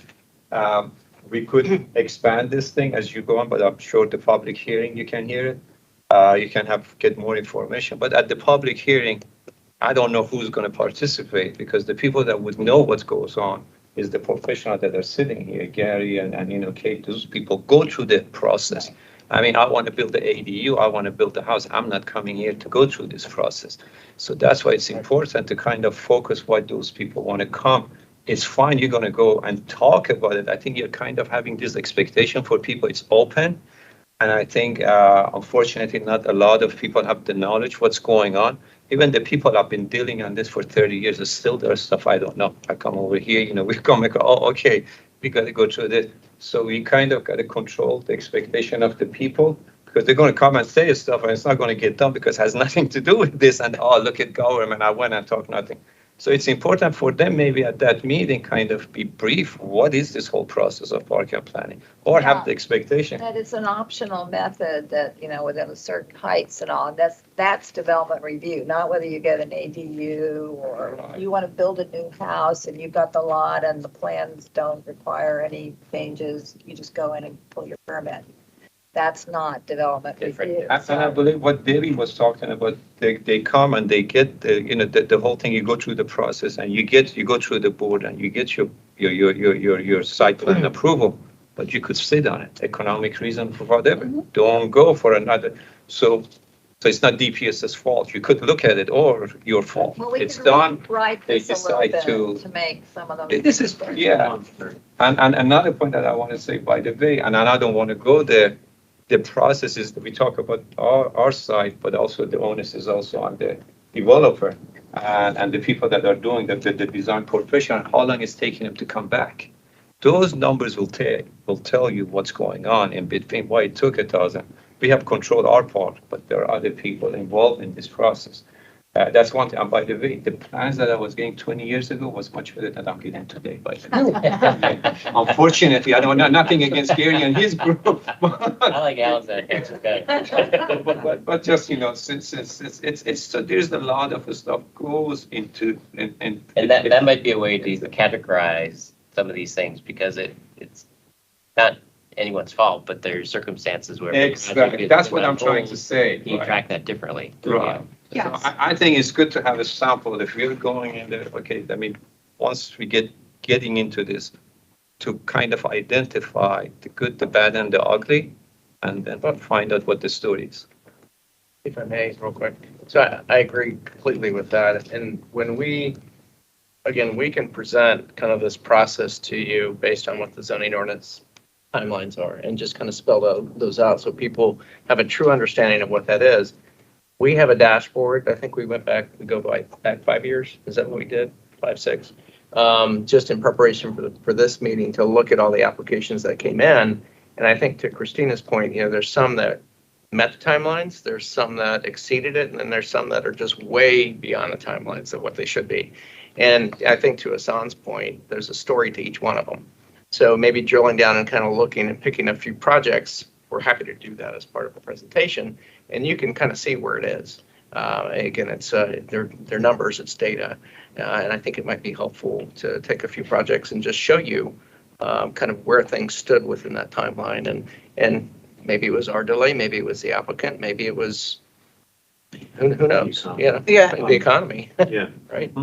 So can we include kind of a discussion and review of dashboard data next time? Yeah, we can do that along with a brief presentation of kind of this outline right here. And be happy to. you're sending out the data and we're supposed to send out. Yeah, it's online. We can send the link. Oh, it's Yeah. online? Yeah, we'll send the link to everybody. We'll send the link to everybody. Yeah, that's Eric, I know you wanted to weigh in on something before when Isan was talking, and is it still relevant to? No. I just didn't want to overlook your comment, and you had your hand up, yeah. Yeah, I'm not supposed to be weighing in, but I had a question about how you're tracking success. So as far as, is it how fast it gets through? Is it how many complaints? I mean, I don't know what would make it seem successful for you after you get the feedback that you're looking for at the next session. How would you go about that? My way. Yeah, so are there metrics that are tracked that are relevant to us understanding how do we improve upon those metrics, or what do you track? So, and I'll just answer from our perspective. The dashboard will show you from intake to planning board approval. We've done other tracking for independently for what we do for record plats, but that's not part of the overall tracking that we compare. So, I mean, there is a metrics in terms of success or not. I mean, I think in terms of that part of the development review process. But beyond that, we don't track the permitting part of it because that's not we don't issue permits and review them for the most part. So I think certainty was brought up before. Yep. If I can tell someone, you're going to get, and again, there's like 50 pieces of the puzzle here, but if I can tell them this piece of the puzzle is going to take 6 months, that would be huge. And I know each project seems to be different, but that's, or even say this takes 6 to 9 months to get you a permit versus 2 years or whatever. That would be a big win, but it gets complicated when you start peeling back the layers. Isan, do you Do you track kind of on the tail end of things? Yeah, when they come into us, we track how long it takes for us to go through the process to get a building permit. So we have those numbers, so that's something. Yeah, I think it would be helpful to see that too, next meeting. if that's On the possible. average, but That'd be great. I just wanted to follow up something that Cherie said, so I do public and community engagement around the region, and it's one thing to send out an announcement, right? I mean, I get announcements from, I live in Prince George's, from all 9 council members, from the county exec, from the planning department. So, and, probably like all of you, I pay attention to certain things and don't pay attention to a lot of things, right? So, and I think it was Alan or Isan said this, developers are going to find out about this and they're going to show up because they have a vested interest, right? But how do we make sure that the broader community feels like, A, this is an important thing to weigh in on, and I got to get my voice heard at least one of these 3 times, right? And that's for me, it's a different kind of targeting, and it's like if I am organizing a meeting and it's 3 weeks from now, I'm making sure that people are hearing it 3, 4, 5 times, and I have my my network of folks saying, make sure your folks come to this meeting, make sure they treat it as a priority, and that that may be difficult for the 22nd given the time, but I really think it's something that we need to pay attention to beyond kind of the listservs and the newsletters and everything else of how can we make sure that there's truly community voice in the public hearing. If I could maybe respond, because I think the public side of it, we do a ton of promotions. It'll go to the county council, they'll do their promotions.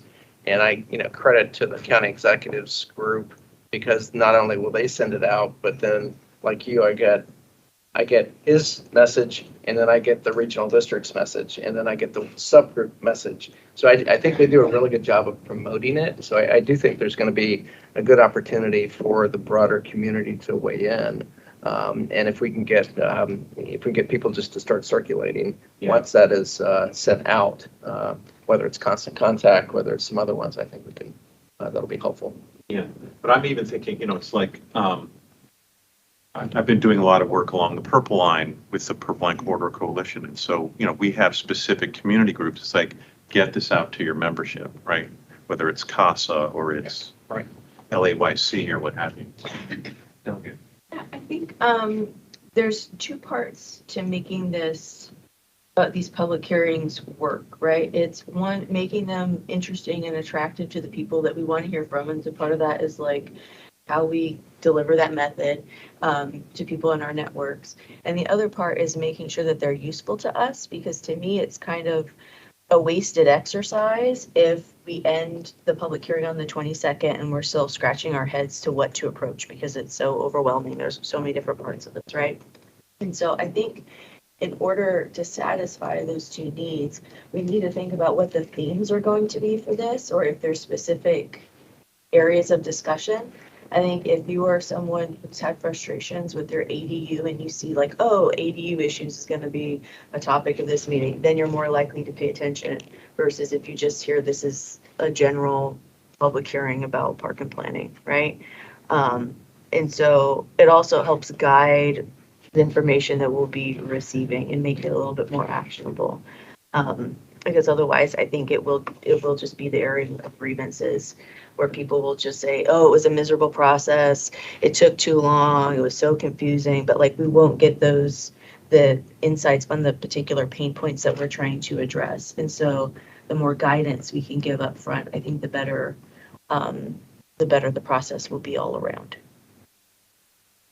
Is it possible that we could pull, like, for example, Bridge Cheney Fairland Master Plan is a big thing going on right now. I don't know if there's like planning in each sector of the county that might be attractive, to the developers who are developing in those sectors and people who are living there.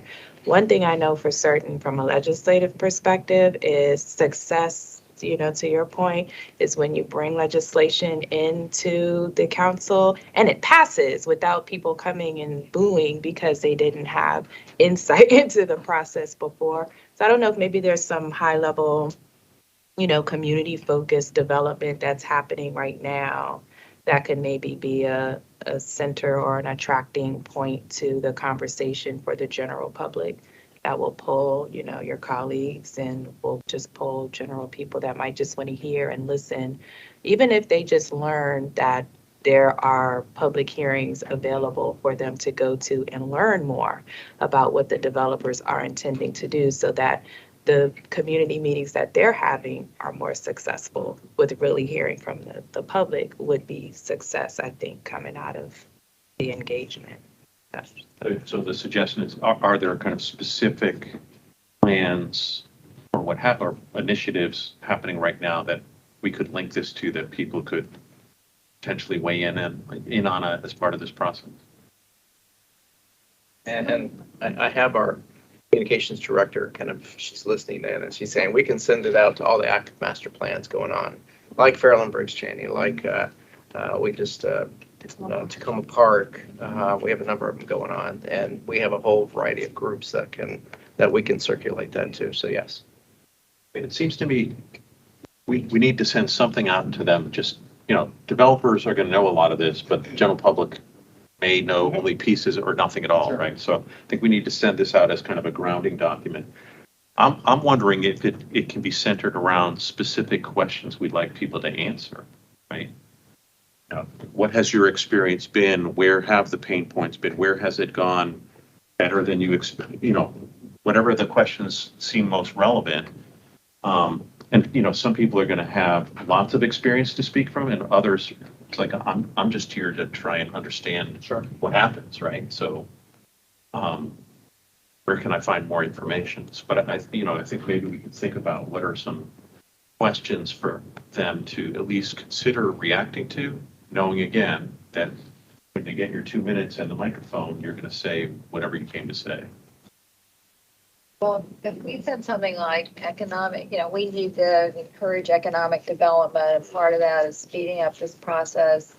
We need more economic development because we'll have more money for our schools, we'll have more, once they see the word schools, we can probably get a really good attendance. But things that matter to people, the problem is though that this isn't really, you know, this isn't about amenities that come with development. This isn't really about increasing the amount of money that would go to schools through development. So, but we need to tie it to how people will benefit from more economic development, or bigger, more tax dollars, you know.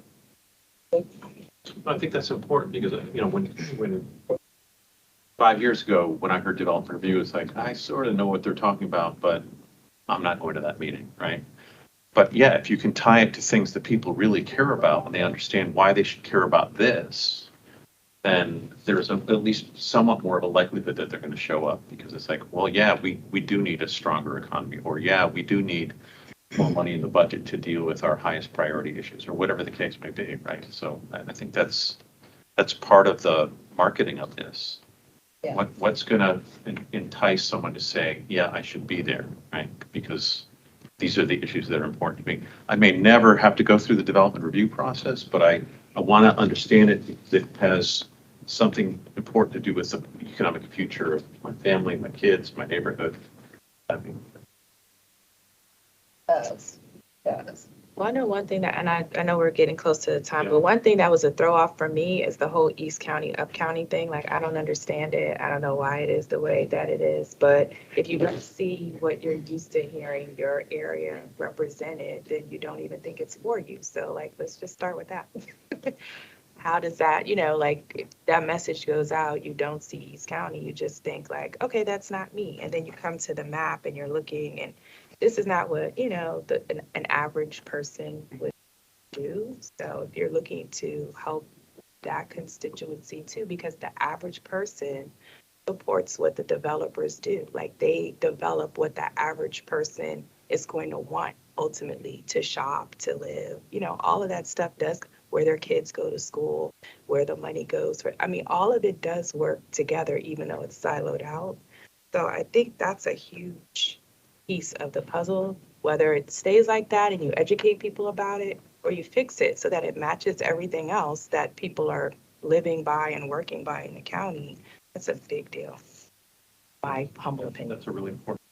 So, and thank you for pointing out that not having my phone right in front of me, I didn't have the clock, so we're 5 minutes over. I think this has been an incredibly productive conversation to understand all kind of the different pieces of the puzzle and to hear some of the complexity about, well, what if we expand the boundaries one way or the other or both? The importance of hearing from the public to help guide what we may decide to focus on. The challenge of doing this in a concentrated period of time. But, my sense is we have a lot of really important and good and smart and thoughtful stakeholders around the table to help guide us through over the next 3 or 4 months. So you will be hearing from all of us next week, more details about the 22nd, more details about the 27th, circulating documents that are going to be important for all of us to be taking a closer look at. But my sense is this has been a very productive conversation. We probably could have used 4 hours here, but we decided to go easy on you in the first meeting out. But I just want to thank everybody for being here, for kind of putting your best foot forward and working with all of you in the months to come. Robert, Pam, Meredith, Delegate, anything else?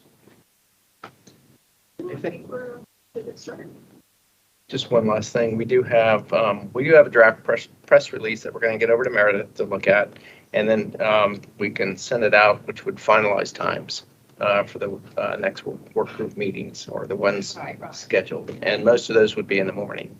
Yeah. Is what we were looking at. So And get those up. as soon as we do that, I will have my colleagues send it out, and so everything will be coming from Emily Balmer. So look for the hold from her. Leave these for the next meeting? Yes, please. We'll keep them here, and We'll I'm keep sure, them. yeah, so we can use them here. Thank you so much. We appreciate it. Yeah, this has been great. And again, my apologies. I like to get everyone out on time. So, sorry for the extra 7 minutes. I appreciate everybody's time here today. Thanks a lot.